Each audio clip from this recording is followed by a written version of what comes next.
Hello friends, स्वागत है आपका the truth voice of India के इस यूट्यूब चैनल पर। दोस्तों, आज के इस वीडियो में हम देखने वाले हैं भारत में आखिर ऑक्सीजन सिलेंडर की कमी है या फिर ऑक्सीजन सिलेंडर को एक जगह से दूसरी जगह ले जाने में प्रॉब्लम है। हमारी जो गवर्नमेंट के जो आंकड़े कह रहे हैं, जो गवर्नमेंट से के आंकड़ों से जो हमारे इंडिया की जो पत्रकार हैं, मीडिया है, उन्होंने ये बात बताई है कि भारत में पर्याप्त ऑक्सीजन है, लेकिन उसको एक जगह से दूसरे जगह पहुँचाने के लिए वो समस्याएँ उत्पन्न हो रही है। सबसे पहले मैं आपको एक साल पहले मतलब प्रधानमंत्री नरेंद्र मोदी ने जब थाली और ताली की बात करी थी, वो समय था 22 मार्च शाम 5:30 बजे या 5 बजे लगभग, आप मान सकते हैं। तो उस वक्त जो प्रधानमंत्री हमारे देश के नेतृत्व करता है, उन्होंने ये बात कही थी आज से लगभग 11 महीने पहले, मतलब इतने समय में कोई प्लांट भी स्थापित किया जा सकता है और ऑक्सीजन की इतनी मात्रा उत्पन्न की जा सकती है कि आज वर्तमान परिदृश्य में कमी नहीं पड़ती।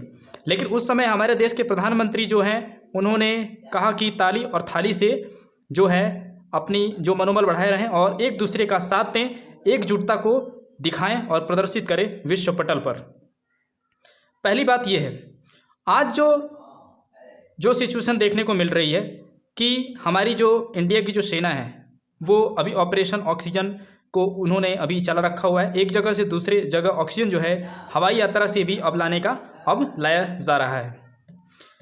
ये मुद्दा इसलिए भी उठा है क्योंकि अभी दिल्ली की गवर्नमेंट सरकार में 25 लोगों की मृत्यु हो गई। ऑक्सीजन सिलेंडर हमारे देश में होने के बावजूद भी ऑक्सीजन सिलेंडर जो है उनको समय पर नहीं मिली और इसके कारण दिल्ली में 20 लोगों की मृत्यु हो गई। आप ये देख सकते हैं, दैनिक भास्कर ने अपने न्यूज़ में छापा हुआ है कि ऑक्सीजन की कमी के कारण जयपुर गोल्डन हॉस्पिटल में 20 लोगों की मृत्यु हो गई। सरोज हॉस्पिटल के मरीज डिस्चार्ज किए जा रहे हैं। कुछ जगह भी ऐसे मरीज मिले हैं जिनको हॉस्पिटल में बिल्कुल भी जाने नहीं दिया जा रहा है, और क्योंकि वहाँ पर सीट है ही नहीं। आपको मैं दूसरी बता दूं, वहीं दिल्ली की खबर है कि गंगापुर हॉस्पिटल में ये 25 लोगों की मृत्यु हो गई। दिल्ली में गुरुवार की रात 25 मरीजों की ऑक्सीजन की कमी के कारण मौत हो गई। अब आप यहाँ देखिए, अभी जो वर्तमान में दृश्य ये चल रहा है कि हमारे देश में ऑक्सीजन है, लेकिन उसको ले जाने की जो परिवहन है, यातायात है, वो अभी उपलब्ध नहीं हो पा रहा है। तो गवर्नमेंट में सबसे बड़ी दिक्कत ये उठती है कि आखिर एक साल से हमारी गवर्नमेंट आखिर कर क्या रही थी, और वो जब ये जानती है कि कोरोना वायरस एक ऐसी महामारी है जो फेफड़े और सांस से जुड़ी हुई है, तो ऑक्सीजन प्लांट को क्यों नहीं उन्होंने बनाया, और ऑक्सीजन जो सिलेंडर है उसको एक जगह दूसरी जगह विस्थापित करने का प्रबंधन क्यों नहीं किया। इसका नतीजा ये निकला कि दिल्ली के गंगापुर जो गंगा हॉस्पिटल में है, या आप देख सकते हैं 25 लोगों की मृत्यु हो गई, और ये एक लोग की तो छोड़िए 25 लोगों की मृत्यु हो गई है। और अस्पताल प्रशासन ये सफाई देते हुए देखते आ रहे हैं कि वहाँ पे मरीजों की जो है हालत गंभीर थी। आप बताइए, मरीजों की हालत गंभीर आखिर कैसे होती है? जब उन्हें O2 ऑक्सीजन आप समय से नहीं देंगे तो उनकी हालत, जायज़ सी बात है, उनकी हालत जो है गंभीर हो जाएगी। प्रधानमंत्री आज इस वक्त में, कल के डेट में, इन्होंने हमारे देश के मुख्यमंत्रियों से कॉन्फ्रेंस की थी और उसमें एक वीडियो लीक किया गया था जिसमें अरविंद केजरीवाल माफ़ी मांगते हुए दिखाई दिए हुए थे प्रधानमंत्री मोदी जी से, जिसमें प्रधानमंत्री मोदी जी इस बात को लेकर ठहाका और अपनी जो परंपराएं हैं वो ये बता रहे थे कि वीडियो कॉन्फ्रेंसिंग की कोई भी वीडियो जो है वो लीक नहीं होनी चाहिए, हमारी परंपरा के विरुद्ध है। अरविंद केजरीवाल इस बात को रख रहे थे प्रधानमंत्री मोदी के सामने कि दूसरे राज्य से जो सिलेंडर आ रहे हैं वो हमारे दिल्ली के केंद्र शासित प्रदेशों में रोक लिए जा रहे हैं, हमारे अंदर नहीं आने नहीं दिया जा रहा है, और इसी बात को वो बता रहे थे। जबकि इस बात को ना सुन करके हमारे देश के जो प्रधानमंत्री है वो अपनी दूसरी बात पर ही लगे रहे।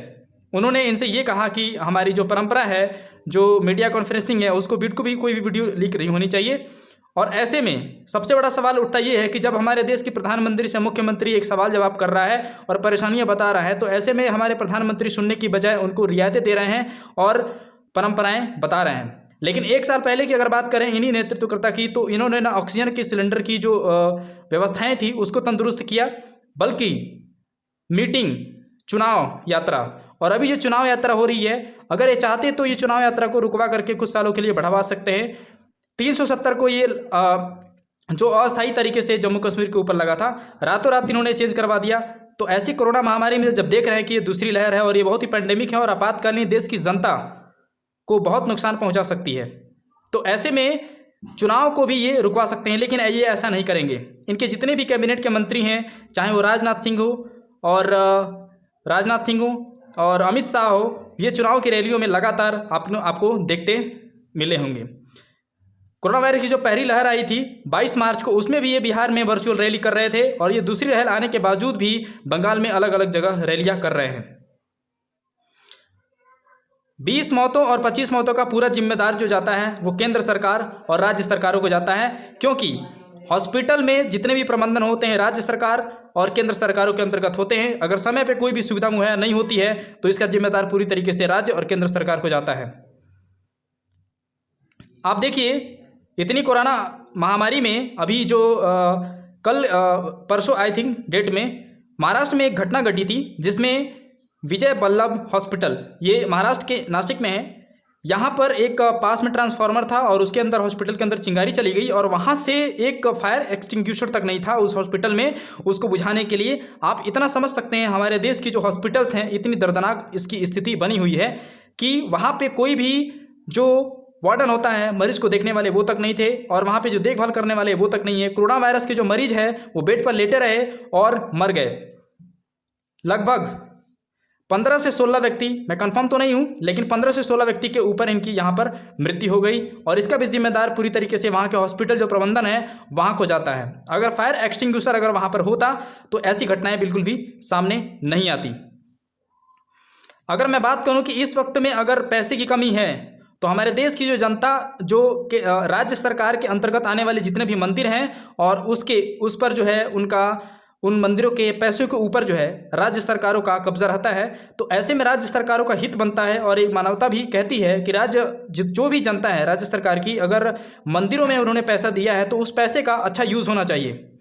आप अंदाज़ा नहीं लगा सकते कि हमारे देश में जितने भी मंदिर हैं, बड़े बड़े मंदिर, उसमें कितने सारे पैसे आते हैं। एक उदाहरण के तौर पर केरला में श्री पद्मनाभ स्वामी मंदिर है, $20 बिलियन, तकरीबन 1.5 लाख करोड़, ये एक साल की कमाई के बराबर मैं आपको बता रहा हूँ। 20 मिलियन नहीं, ये $1 बिलियन है, जहाँ पर अभी जो बेड की जो ज़रूरतें हैं, हमारे मंदिर जो संस्थाएं हैं वो इसको पूरा कर सकती हैं, लेकिन ये भी अभी सामने नहीं आ रहे हैं। जबकि ये पूरा पैसा जो है ये जनता का है। ये वो जनता है जो मंदिरों में जाती है पूजा करने और दान के रूप में वहाँ पर चढ़ा देती है, लेकिन वो पैसा इनके काम बिल्कुल भी नहीं आ रहा है। और दूसरी तरफ केंद्र सरकार भी ऑक्सीजन सिलेंडर भी सही समय पर मुहैया नहीं करा पा रही है। तिरुपति मंदिर आंध्र प्रदेश में है, जो है बालाजी का मंदिर कहा जाता है। हर साल करीब 650 करोड़ का यहाँ चढ़ावा दिया जाता है, लेकिन इस मंदिर ने भी कुछ बड़ा काम इसमें नहीं दिखाया। मुझे लगता नहीं है कि अभी न्यूज़ में कोई ऐसी खबर आई है कि इन मंदिरों ने भी अपना बड़ा काम दिखाया हो, जिसमें कोविड मरीज के लिए जो बेड की जो ज़रूरतें हैं, ऑक्सीजन की जो ज़रूरतें हैं, उस पर कोई पहल किया हो। साईं बाबा मंदिर ये शिरडी में सालाना 360 करोड़ का चढ़ावा जाता है, लेकिन यहाँ पर भी किसी मंदिर ने उतना बड़ा नहीं दिखाया। वैष्णो मंदिर 500 करोड़। मैं आपको ये करीब कम ही मंदिर बता रहा हूँ जो बड़े बड़े मंदिर हैं जिनमें बहुत ज़्यादा पैसा लोग जो है वो दान करते हैं। सिद्धिविनायक मंदिर 50 करोड़ रुपए 125 करोड़ रुपए के बीच यहाँ सालाना कमाई होती है, लेकिन यहाँ पर भी कोई भी ऐसा संस्था सामने नहीं आया जो कोविड मरीजों के लिए बेड की उपलब्धता करा सके और ऑक्सीजन की बात कर सके। सभी ने केंद्र सरकार के ऊपर छोड़ दिया, लेकिन केंद्र सरकार के जो नेतृत्व करता है प्रधानमंत्री मोदी जी, इनको ये पड़ी थी कि थाली और ताली से अगर काम चल जाता तो आज ये ऐसी सिचुएशन नहीं बनती कि देश की जो गरीब जो जनता है वो हॉस्पिटल में ऑक्सीजन के अलावा मर रही है। तो ये देखने वाली समस्या है। मिलेंगे दोस्तों अगली वीडियो में, तब तक के लिए इजाज़त दीजिए। जय हिंद, जय भारत।